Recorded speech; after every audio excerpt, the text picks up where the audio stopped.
Hello, everyone. My name is Jeff Holiday, and today I have the unfortunate job of having to report on yet another terrible story.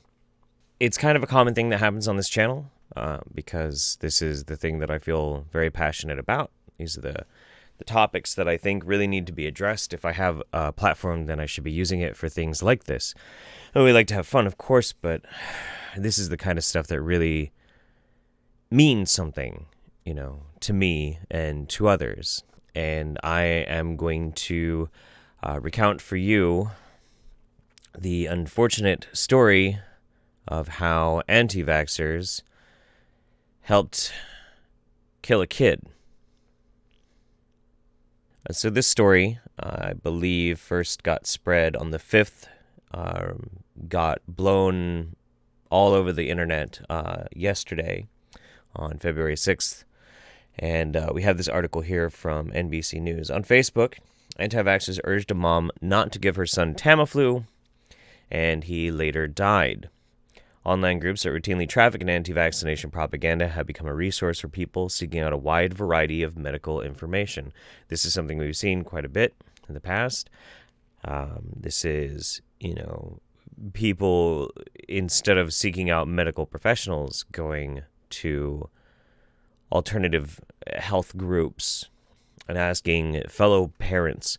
A lot of this is because they have been instilled a culture of fear in which they believe that the medical establishment in some way is dangerous or bad for them, and that the power of, well, I don't mean to sound derisive, but it might come across that way, motherhood has instilled within them significant properties in which they can counteract illness.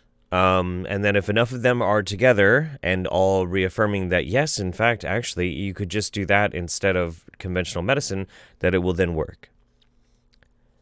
And unfortunately, sometimes that goes to a very unfortunate and extreme place. Facebook hosts a vast network of groups that trade in false health information on Stop Mandatory Vaccinations, one of the largest known health misinformation groups with more than 139,000 members. People have solicited advice for how to deal with the flu.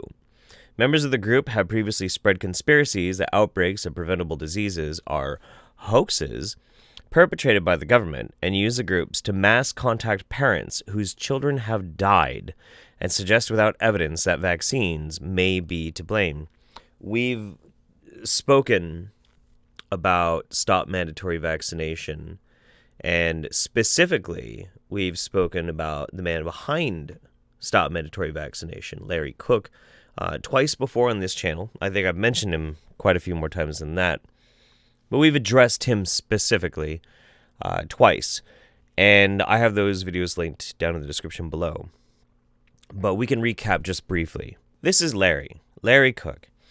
Larry Cook, the leader of Stop Mandatory Vaccination, is renowned for having had many, many different GoFundMes running at the exact same time, all trying to get money together to put up billboards. And on those billboards will be pictures of children who he claims died because of vaccinations. This is all to scare other people into not vaccinating their children. Ironic then, given that not vaccinating your child is drastically more dangerous and more likely to end up with a dead child, but I digress. Larry here just doesn't seem to care. Larry also has now been banned from GoFundMe for doing this specific thing. He also has had his ability to promote and use targeted ads, in which case I also, again, in my video before this, he spoke at length about how he directly and intentionally tries to manipulate people and target vulnerable parents so that he can get his anti-vaccine message to them. They have now since taken some steps to curb that. Some, but not enough. Suffice to say, Larry here is quite a piece of work, and has even gotten in trouble, for using the story of a child who died without permission from the mom. One recent post came from the mother of a 4-year-old Colorado boy who died from the flu this week. In it, she consulted group members while noting that she had declined to fill a prescription written by a doctor. The child had not been diagnosed yet, but he was running a fever and had a seizure, the mother wrote. She added that 2 of her 4 children had been diagnosed with the flu and that the doctor had prescribed the antiviral Tamiflu for everyone in the household. Now, I'm about to take you on quite a journey, and that journey is the actual posts of how this whole thing planned out and how it all went down on Stop Mandatory Vaccination. We're going to go through it. But before we do, I think it's really important that we understand some of the key factors on this, okay?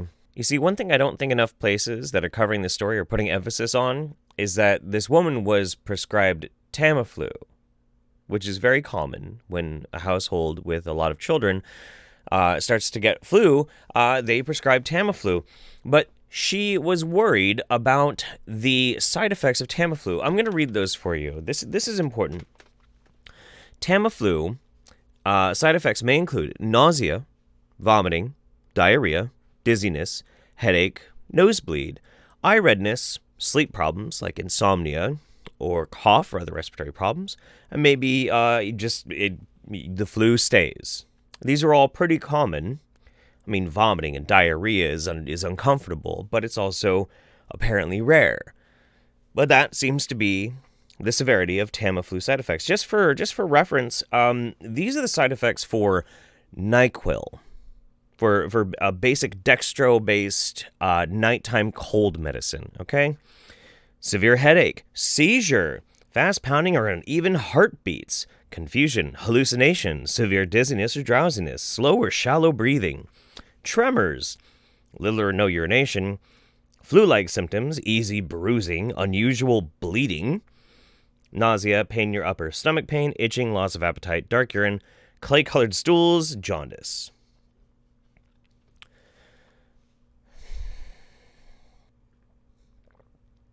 Now, me saying that, I hope instills within you an understanding that Tamiflu is not in some way a notoriously dangerous or non-trusted type of medication. This is extremely common. It's very well tested. We give it to everybody. Unless you've had some sort of side effect, there's no reason not to take it. And then this happened. So real quick before we start reading these, I wanted to give a shout out to the Facebook group Detox, Antivax, and Woo Insanity that cataloged these. So thank you very much. Your link is in the description down below if anybody wants to check out your group. I'm in desperate need of help with what to do for my poor kiddos. My 5-year-old and my 10 months old, both premature babies. They have been tested positive for the flu.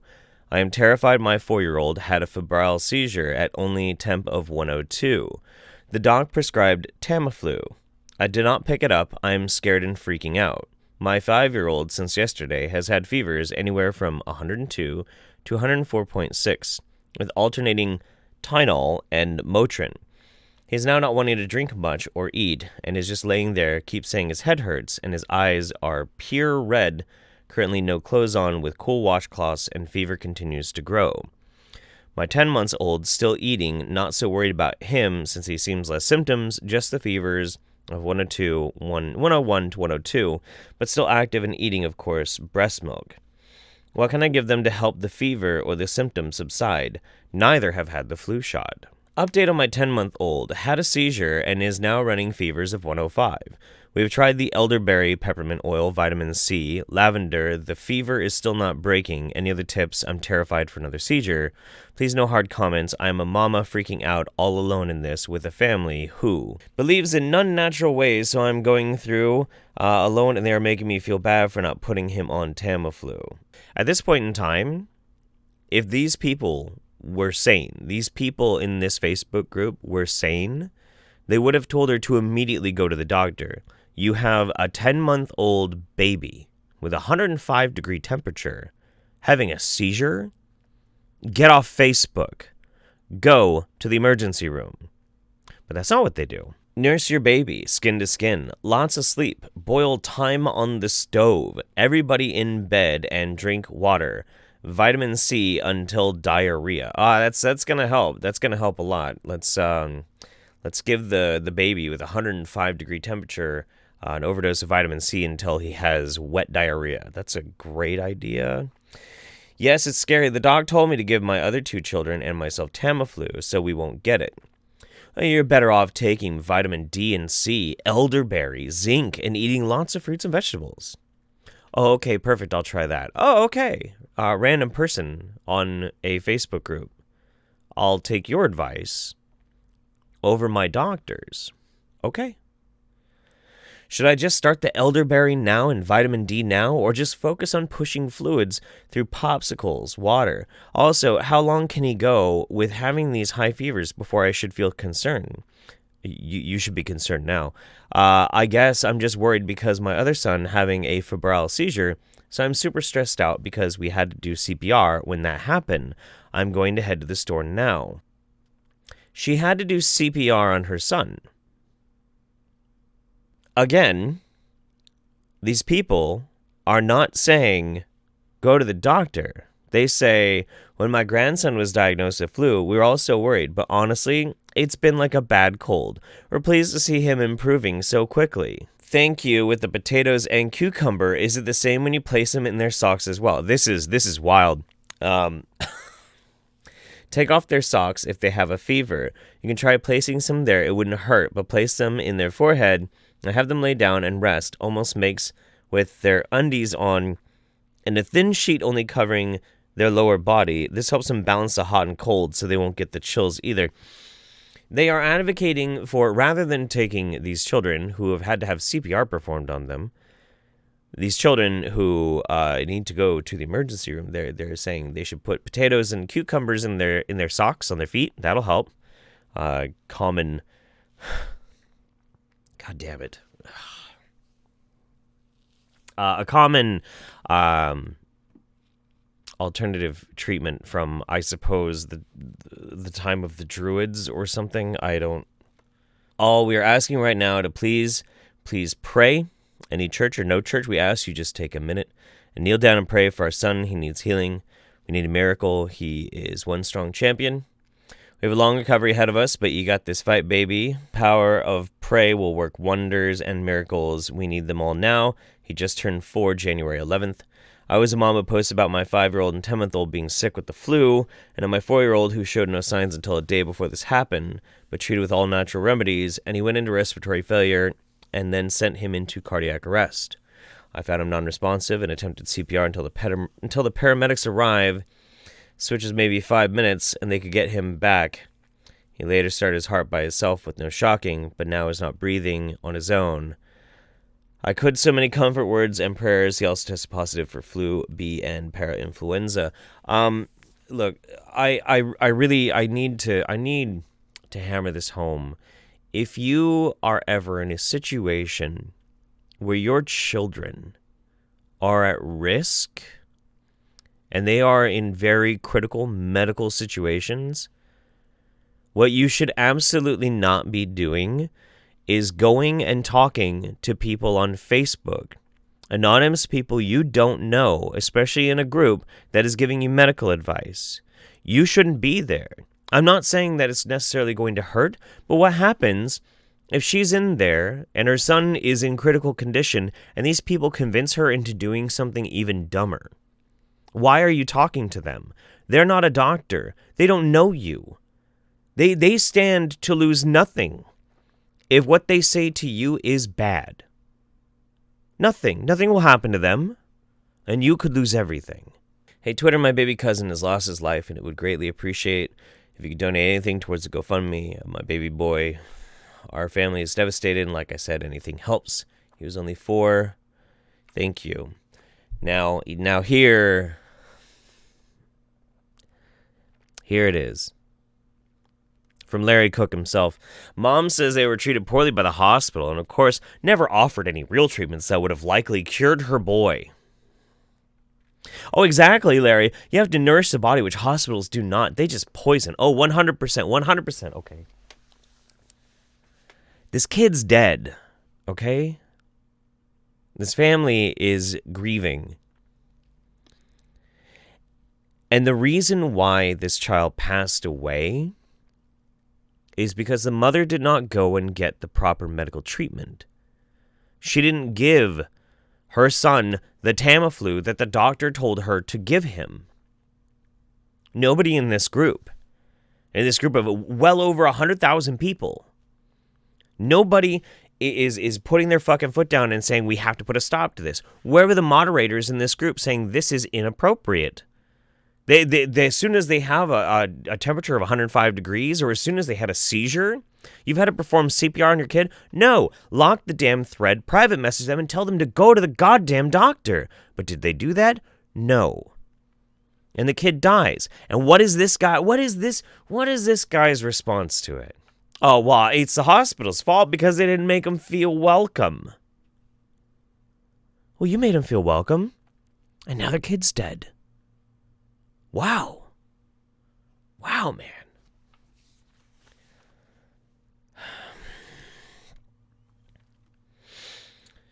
Then we get this beautiful gem. Please do not add anyone else to this group. People are taking screenshots of what we post in here. Oh, no. Also, please don't ask for medical advice unless you want to be publicly shamed like the photos I'm about to share. This group I came across is disgusting and full of hate towards many of us. They get screenshots from groups like this and post them to be hateful. I'm sure some of the members of that group are also in this one to troll us. I'm just looking out for you. I'm looking out for you, okay? Sure, your kids might die, but you don't want to get harassed, right? That would be awful. They are purposely trying to find this group. They link in photos is not this group. They are looking for us. Some are already in here, I'm sure. Time for a change admin. Also, I'd like to add that I'm very sorry for the mother that lost her little sweet boy. Oh, it's nice that you finally put that in there, by the way. I really do appreciate that. That's nice. Someone from this group clearly betrayed her and took screenshots of her posts, asking for advice, and now the entire world is out for blood, it seems.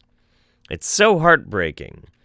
Not everyone believes in the same medicine, and in today's world, you are judged and shamed, and it's all on the internet forever. Oh, I know that better than most.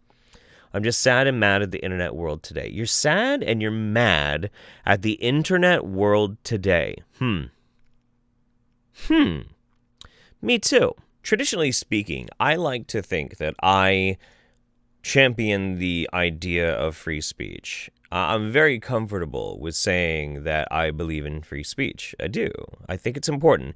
Even things that make us uncomfortable. I believe that people should be allowed to state their most ridiculous opinions. They should be allowed to state their incredibly stupid opinions on health if they want to. But there's also a problem, and there's a line. There's definitely a line. And for some people, you might start getting a little upset with me, but hear me out. When we have people saying horrible, hateful, racist things, right? That's protected. And it should be. It should be protected. People should be allowed to be as bigoted and hateful as they want to be. But the moment that somebody then says, and we need to kill blank, well, then they stepped over a line, and that line, I'm totally comfortable with being there. Saying that you want to incite actual, literal violence on somebody, I do believe is going too far. That is the line. That is the line which we as society have effectively said, yeah, okay, that's too far. I'm comfortable with that. Not everybody is. But what I'm not comfortable with is that that line should also be there for things like this. There should be also a line where somebody utilizes a form of influence that gets people to hurt themselves or their loved ones. Somebody who speaks as an authority and convinces people to do something incredibly harmful, fatal. I don't think that's going too far. We will prosecute doctors if doctors step out of line and do something or misprescribe something. We are comfortable with that because they are an authority and they should know better. But what about somebody who claims that authority and really has no reason to claim the authority at all? So I guess what I'm trying to say is people like Larry Cook here do not deserve a platform And it's not because his ideas are wrong. It's not because he's a intolerable dickbag who takes other people's grief and profits off of it. That's not why. Although he probably deserves to get kicked in the nuts for that one. No. He deserves to be booted the fuck off of Facebook because under his specific authority, people are getting hurt. And now people are dying. It's his responsibility. It's his group. And you can see their response to this. You can see his response to this whole situation. You can see the response from the people inside this group. What they think about this whole situation. What's really important to them. None of it has anything to do with actual public health. None of it does. This is all covering their asses because they know they did something wrong. And that's why I'm actually encouraging you to sign this change.org petition. Now, change.org petitions don't really mean anything, not really, but at least there's a growing number that you can show that the people are aware this is a problem. Because I know it's going to be controversial for me to say, but I do not believe that Larry Cook should keep his damn Facebook group. I think it should be nuked from orbit. I think that whether you can hold him and the people in his group legally responsible for the death of that 4-year-old or not, they still contributed. And there's no reason why Facebook should even have him on there anyway. They've already explicitly said that they want to get anti-vaccine content off of Facebook. But then they go back on it. And they say, oh, no, but we do actually want to. We do actually want to. In fact, what do they say in the article? What do they say? A Facebook spokesperson said in an emailed statement, "This is a tragedy, and our thoughts are with his family and loved ones. We don't want vaccine misinformation on Facebook, which is why we're working hard to reduce it everywhere on the platform, including in private groups." Great. Awesome. Nuke Stop Mandatory Vaccination. Wipe them off your platform. Get rid of them. Don't ever let this happen again. Ever. For the rest of you out there, please, for the love of God, don't ever take just a random person on the internet's advice to heart. Not even mine. I'm just a YouTuber, okay? I'm just a YouTuber. Look, listen, okay? I'm just some guy. I'm some guy who makes money on the internet by making these videos. I happen to care what I do. I'm trying to give you the best information possible. But for a moment, if you ever think that you can just blindly trust whatever it is that I say, you need to stop watching my videos, and you need to go and find whatever it is that you are blindly believing me on, go and fact check me. Turn the video off, take a pause from it, go find out for yourself. Don't ever just take my word for it. And for the love of God, don't ever listen to Larry Cook. Oh, man. You have to be the one to protect yourself. And you have to be the one that participates with your family so that you all take care of each other. I don't do that for you. Larry Cook doesn't do that for you. Facebook doesn't do that for you. YouTube doesn't do that for you. You do it. You and your family do it. And I hope beyond all hope that you and them stay as healthy and safe as possible. And I am really, really upset about this damn story. So I'm going to go, but I hope to see you again soon. Bye-bye, everybody.